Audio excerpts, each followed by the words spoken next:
Dumelang, my name is Napo Masheane, typical Mosotho girl with African trademark, ATM, BAM, genetic.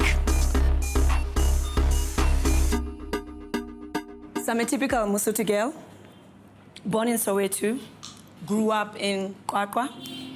I come from a family of big women. So go high if you've got the butt, the hips, the boobs, the big lips, the broad nose, it's a norm. But I remember when I was 9, my mom sent me to one of the corner shops, physique. And on my way there, I passed a construction space full of like old men. And I literally remember one of the men saying to other men, "Can you see this one? Very soon, she's gonna have big bums, big hips, and it wasn't necessarily what he said, it's how he said it and how all the other men around him laughed. Then I got home, because I was wearing a cheeky pen. I mean, I'm young, I'm free, I'm bubbly, and I've always been a loud child. I tell my aunt what happened.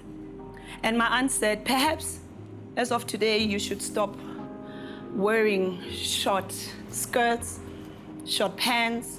And I asked my aunt, Hobani, and she said to me, you are growing up and you're gonna draw a lot of attention, more so because you come from big women.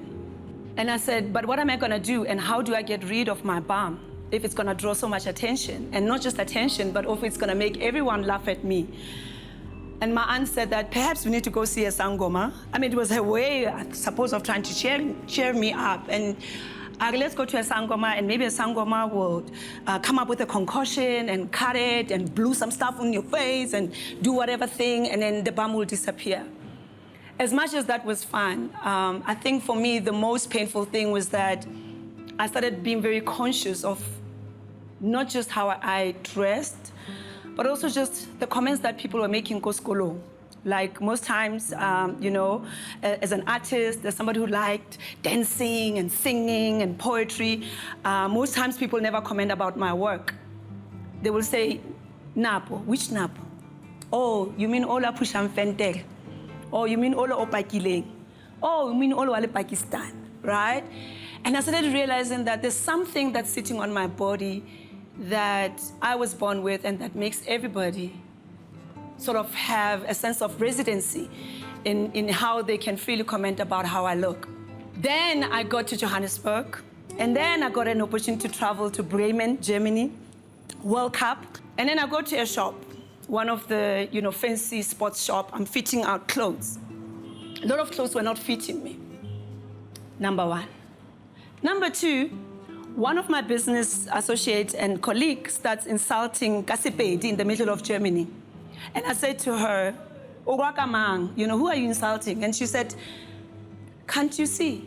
Everyone around us is looking at you and imitating not just how you know, behave, but how you walk. And everybody literally had their butts stuck out. And it was just like a group of girls, white girls. And they followed me the whole day, the whole afternoon around, you know, that small town, yeah, Bremen in Germany, laughing, mocking me, and speaking a language that I couldn't understand. I got to the theater. And I think it was one thing when I was home and I was young and koskolong and everybody was, you know, teasing me and all that, but something about that moment being in a foreign country and being like a spectator, almost like a human zoo, right? Because then when these girls are following me and laughing, it means that everyone else who was not even paying attention to me is paying attention. So clearly, I'm a zoo, right? In a human format, right? And on top of that, I'm black among so many white faces. So I get to the theater and I locked my room and I cried and I cried and I cried.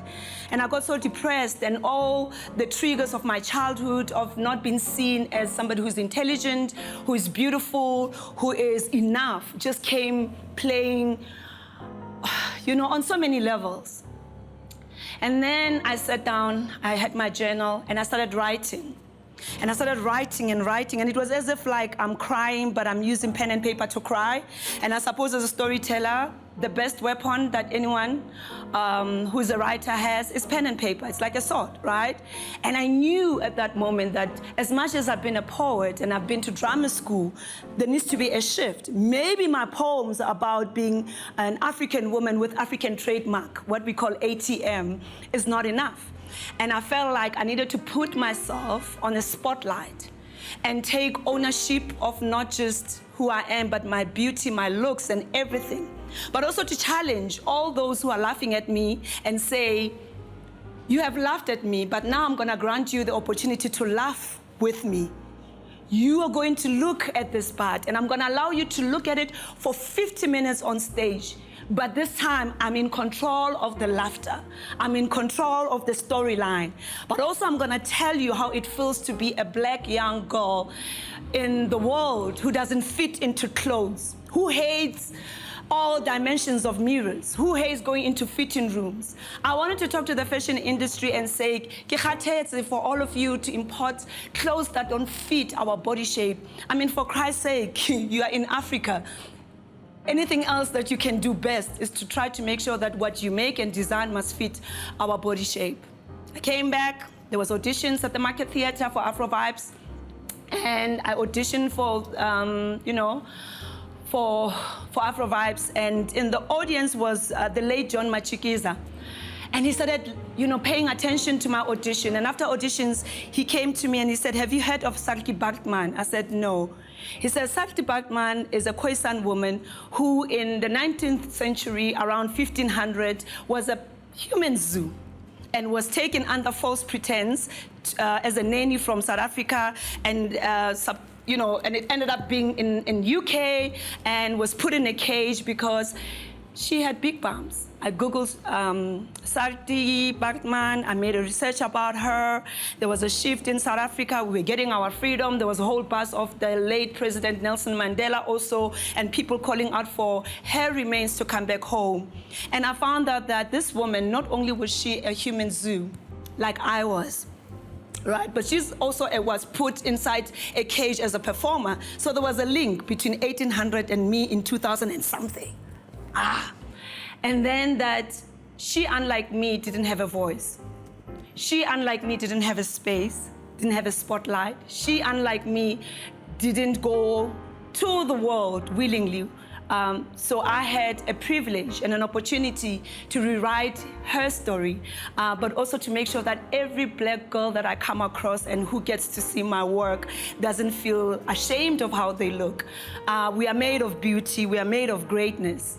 And through that process with John Machikiza and learning about Sarki Bartman, my first play was born, and it was titled, My Bum is Genetic. You deal with it. I have dealt with it. I have tried to lose weight, but every time I eat something, it feels like it's gonna end at the back. I've tried to fit into clothes. Oh, maybe then the fashion industry must change how they do clothes. So till to this day, I wear designer clothes, and I've seen how, in South Africa in particular, the fashion industry has changed. So I can walk down the ramp. But also, I need to make sure that every time I stand on stage and I hold the microphone, I know the essence of who I represent. It's not just about me. It's about Sarki Bartman. It's about Charlotte Maxeke. It's about Winnie Mandela. It's about my grandmother, Machabalala, who was thick and big and strong and short and loud. It's also about my 6 aunts, who are amazing storytellers, who never went to drama school like I did, but who can sing as they played our hair, who can just compose stories and pass gossip when they put beads, on our dreads or dreadlocks or on our braids. But also I realized that they're just stories that seem hard to leave our bedroom doors and to move away from our kitchen tables that have not seen the day of light. And perhaps I had to be that little girl who was teased, be that little girl who was insecure about how she looked, be that little girl who had to accept herself first before the world embraced who she is. Thank you so much, man. I just want to quickly just say this, that you said this briefly, that once you got on stage, you granted people the moment to laugh and enjoy themselves. After that, granted you the opposite. that possibly the key to this thing called life could be that even amongst and amidst the violence that we have in this world is to grant people happiness and kindness. And through granting them that space, you can tell your story to them positively and affect the world. Man, thank you so much. Thank you, Snare. Thank you. And that's another episode of This One's on Me and This One's on Me.